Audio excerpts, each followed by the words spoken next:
Hello, Internet. It's time to read the Bible. We will finish off Deuteronomy today. We will go from Deuteronomy chapter 34, verse 1 to Joshua chapter 2, verse 24. I'm kind of running out of voices, as I've said before, so if you have a suggestion of a voice to try, leave a comment. Um, Otherwise, I guess I'll just start repeating more. I mean, I've done Jamaican like 3 times, I've done Russian a couple times, I've done German a couple times. So, nothing new. I can just go through most of them again, but I'm always willing to try, even if it's something I don't think I can do. If you want me to give it a try, do it down in the comments. I got like 3 more that I haven't tried that I want to try but I need to do it during the day because they are inherently loud. Like I said, I want to try John Wayne, but he kind of yell talks. I want to try Gilbert Godfrey, and he's inherently loud. You have to shout everything he says or it doesn't work. And I'm going to save the third one because it's the one I'm most looking forward to trying, but the one I'm least confident in.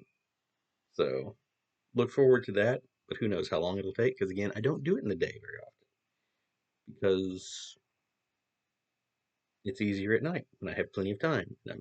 My work schedule. Anyway, I've rambled on. Sorry, I'm just, for those that have not paid attention.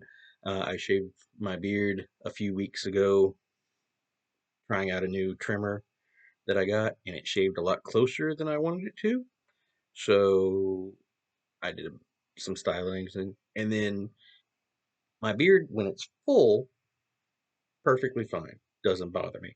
But when it's kind of like short, it kind of like will itch, and I had like a zit come in right here or something to where that spot was really itchy. So I was like picking at it for like an entire work night, and I picked a bald spot. And so after that, I shaved everything off except for the Fu Manchu. And then I let it grow back. I waited a couple of days, shaved again because I thought it was still kind of not catching up as quick. And I thought that it had caught up, but it's still a little thinner than I'd like it right there. Unfortunate. Oh well. Should I just restart? I've rambled so long for no reason. No, we promised we would never restart. We would, we will always never surrender. No, there's a voice I could do. I can. I'll need to watch some Winston Churchill because I don't have his voice like down in my head. Yeah, we will fight them on the beaches. We will fight them in the rivers. We'll never surrender. That kind of guy. He's favorite World War II guy. Like him a lot. Yeah, don't actually know his voice super well, so maybe next time. We'll see. Tonight, we're just going to try a voice I've never tried before.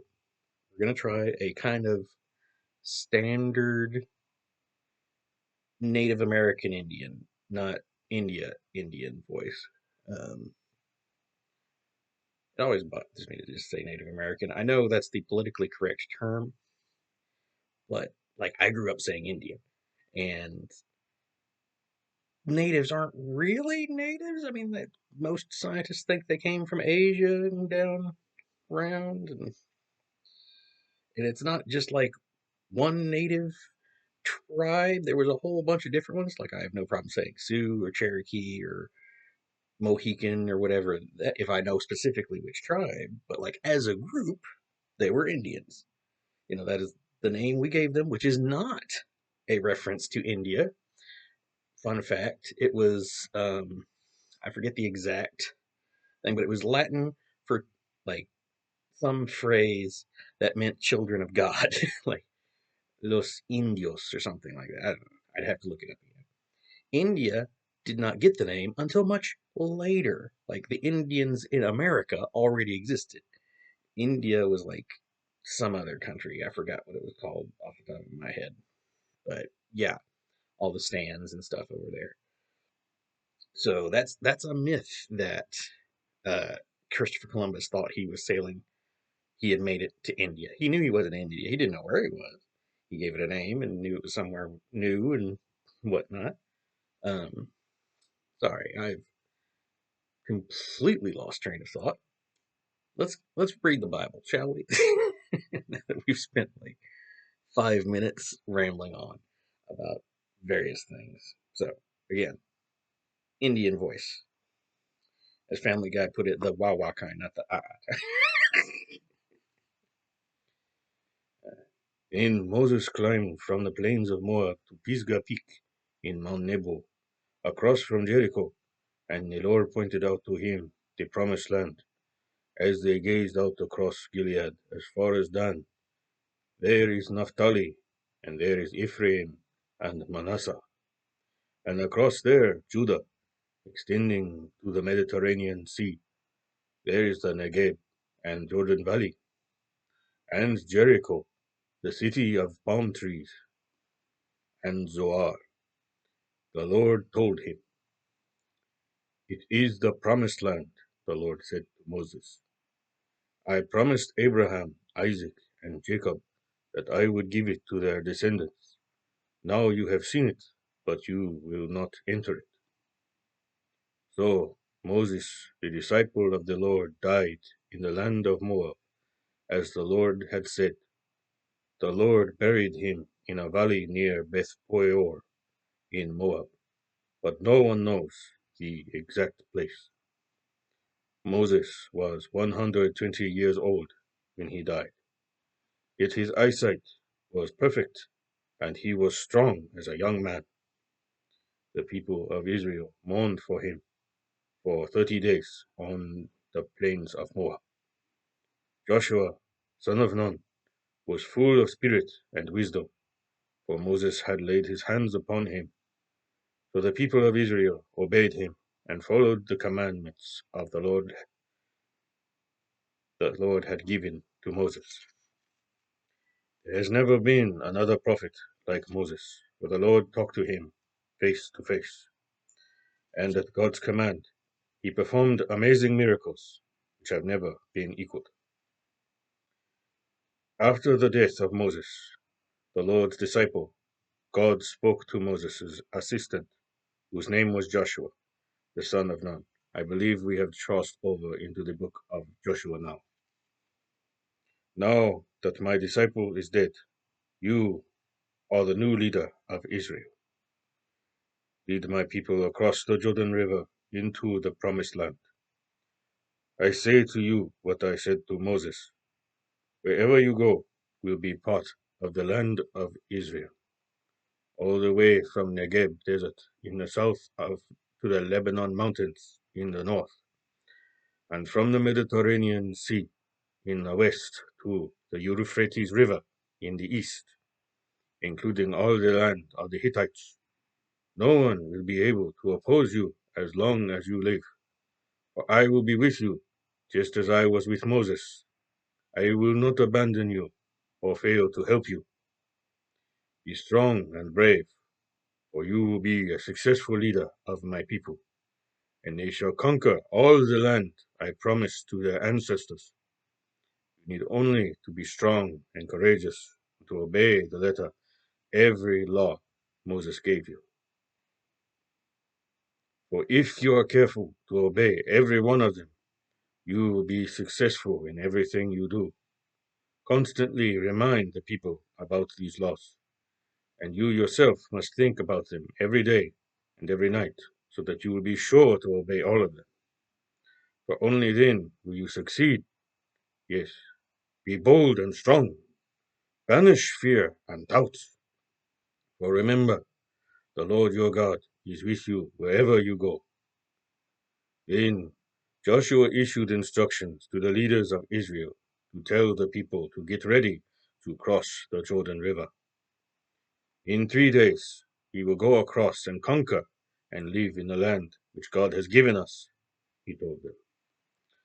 Then he summoned the leaders of the tribes of Reuben, Gad, and the half-tribe of Manasseh, and reminded them of their agreement with Moses.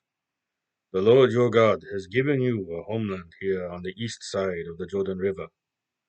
Moses had told them, so your wives and children and cattle may remain here. But your troops, fully armed, must lead the other tribes across the Jordan River to help them conquer their territory on the other side. Stay with them until they complete the conquest. Only then may you settle down here on the east side of the Jordan. To this they fully agreed and pledged themselves to obey Joshua and their commander-in-chief as their commander-in-chief. We will destroy you. That is the exact opposite of what was written. Let me try again. We will obey you, just as we obeyed Moses. Did you though?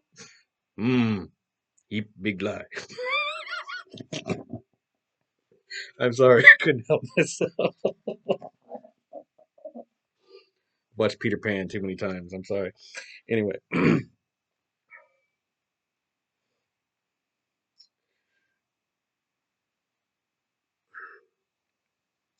they assured him, and may the Lord your God be with you as he was with Moses.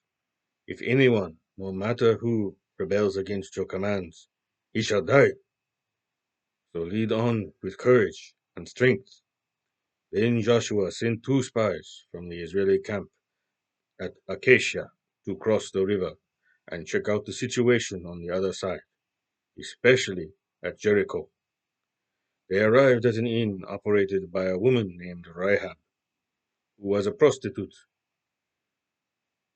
They were planning to spend the night there, but someone informed the king of Jericho that 2 Israelis who were suspected of being spies had arrived in the city that evening. He dispatched a police squadron to Rahab's home, demanding that she surrender them. They are spies, he explained. They have been sent by the Israeli leaders to discover the best way to attack us, which is correct. But she had hidden him, so she told the officer in charge. The men were here earlier, but I didn't know they were spies. They left the city at dusk as the city gates were about to close, and I don't know where they went. If you hurry, you can probably catch up with them. But actually, she had taken them up to the roof and hidden them beneath piles of flax that were drying there. So the constable and his men went all the way to the Jordan River looking for them. Meanwhile, the city gates were kept shut. Rahab went up to talk to the men before they retired for the night. I know perfectly well that your God is going to give my country to you, she told them. We are all afraid of you. Everyone is terrified if the word Israel is even mentioned. For we have heard how the Lord made a path through the Red Sea for you when you left Egypt. And we know what you did to Sihon and Og, the 2 Amorite kings east of the Jordan, and how you ruined their land and completely destroyed their people. No wonder we are afraid of you. No one has any fight left in him after hearing things like that. For your God is the supreme God of heaven, not just an ordinary God. Now, I beg for this one thing. Swear to me by the sacred name of your God that when Jericho is conquered, you will let me live, along with my father and mother, my brothers and sisters, and all their families. This is only fair after the way I have helped you. The men agreed. If you won't betray us, we'll see to it that you and your family aren't harmed. They promised. We'll defend you with our lives. Then, since her house was on top of the city wall, she let them down by a rope from a window. Escape to the mountains, she told them. Hide there for 3 days until the men who are searching for you have returned. Then go on your way. But before they left, the men had said to her, We cannot be responsible for what happens to you unless this rope is hanging from this window, and unless all your relatives, your father, mother, brothers, and anyone else are here inside the house. If they go out into the street, we assume no responsibility for whatsoever, but we swear that no one inside this house will be killed or injured. However, if you betray us, then this oath will no longer bind us in any way. I accept your terms, she replied, and she left the scarlet rope hanging from the window. The spies went up into the mountains and stayed there 3 days, until the men who were chasing them had returned to the city after searching everywhere along the road without success. Then the two spies came down from the mountain and crossed the river and reported to Joshua all that had happened to them. The Lord will certainly give us the entire land, they said, for all the people over there are scared to death of us.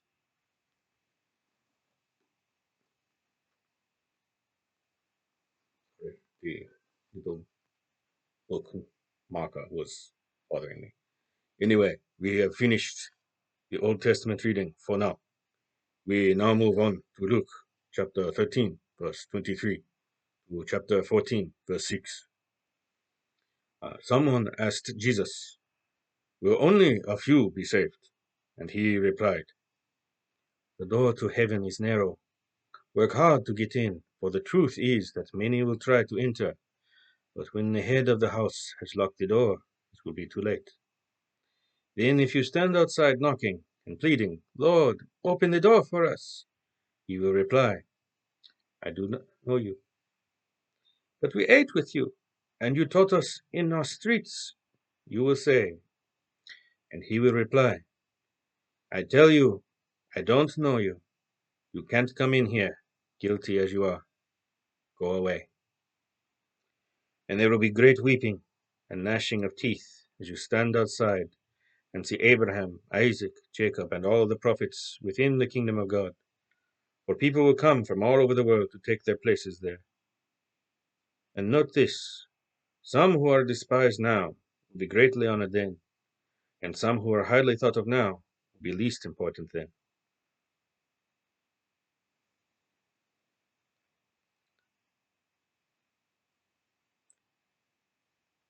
I've ranted for long enough this already. Why not a little more? One time when I was working at Sears, there was this one guy. He was an atheist, and he thought he knew a lot. We'll put it that way. He was like, "Oh yeah, we hadn't heard there. Jesus wasn't even real. Nobody talked about him for such and such hundreds of years." And I was like, "No, they have so much." I didn't know exactly when, but I knew that generally the scientific community was like, "No, Jesus existed. We don't like it, but he existed." That's. Then I looked up later. Yes, like he was talked of pretty significantly. There was a Jewish historian, like less than 70 years after his death, that wrote pretty extensively about, all the story, Jesus's life and such, and as well as a lot of other things. So he was full of that.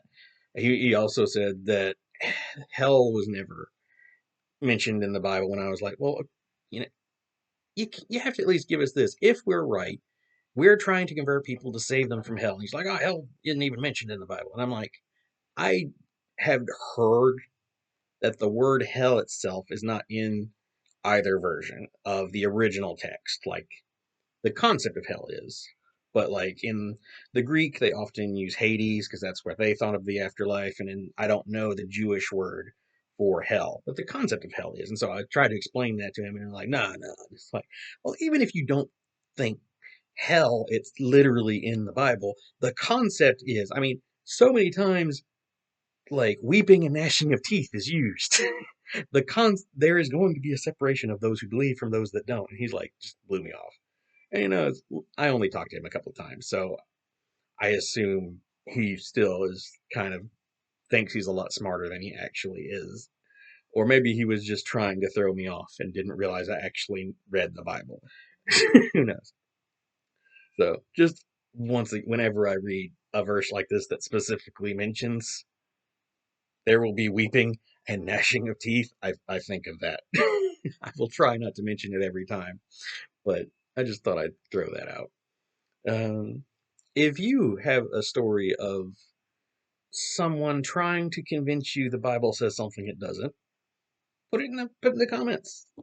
It's good for engagement. Plus, I'm just curious. I was, you know, again, I'm not a preacher. I won't necessarily know the answer if you are like, an atheist told me this and I don't know how to respond. But like, I could throw in my 2 cents.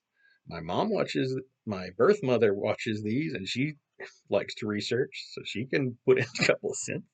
Who knows? Anyway, um, let's continue reading. In I think Jesus is done talking for the moment, so back to the Indian voice. A few minutes later, some Pharisees said to him, "Get out of here if you want to live, or King Herod is after you." Jesus replied, "Go tell that fox that I will keep on casting out demons and doing miracles of healing today and tomorrow, and the third day I will reach my destination. Yes, today, tomorrow, and the next day. For it wouldn't do for a prophet of God to be killed except in Jerusalem. Oh, Jerusalem, Jerusalem, the city that murders the prophets, the city that stones those who sent to help her. How often I have wanted to gather your children together, even as a hen protects her brood from under her wings. But you wouldn't let me. And now, your house is left desolate, and you will never again see me until you say, 'Welcome to him who comes in the name of the Lord.'" Pharisees were watching him like hawks to see if he would heal a man who was present, who was suffering from dropsy. I don't know what dropsy is. Jesus said to the Pharisees and legal experts standing around, "Well, is it within the law to heal a man on the Sabbath day or not?" And when they refused to answer, Jesus took a sick man by the hand and healed him and sent him away. Then he turned to them, meaning the Pharisees. "Which of you doesn't work on the Sabbath?" he asked. "If your cow falls into a pit, don't you proceed at once to get it out?" Again, they had no answer. Now we move to Psalms chapter 79, verses 1 through 13. O God, your land has been conquered by the heathen nations. Your temple is defiled, and Jerusalem is a heap of ruins. The bodies of your people lie exposed, food for birds and animals. The enemy has butchered the entire population of Jerusalem. Blood has flowed like water. No one is left even to bury them. The nations all around us scoff. They heap contempt upon us. O Jehovah, how long will you be angry with us? Forever? Will your jealousy burn till every hope is gone? Pour out your wrath upon the godless nations, not on us, and on kingdoms that refuse to pray, that will not call upon your name. For they have destroyed your people, Israel, invading every home. Oh, do not hold us guilty for our former sins. Let your tender-hearted mercies meet our needs, for we are brought low to the dust.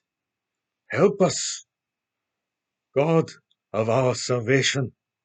Help us for the honor of your name. Oh, save us and forgive our sins. Why should the heathen nations be allowed to scoff? Where is their God publicly avenge the slaughter of your people? Listen to the sighing of the prisoners and those condemned to die. Demonstrate the greatness of your power by saving them. O Lord, take sevenfold vengeance on these nations scorning you, when we, your people, the sheep of your pasture, will thank you forever and forever, praising your greatness from generation to generation. Finally, for we have Proverbs chapter 12. verse 26. The good man asks advice from friends. The wicked plunge ahead and fall. Thank you for listening. I hope you enjoyed it. I apologize again for being very off topic this video and very rambly, but I hope you enjoyed that as well. And as always, the most important thing, God bless.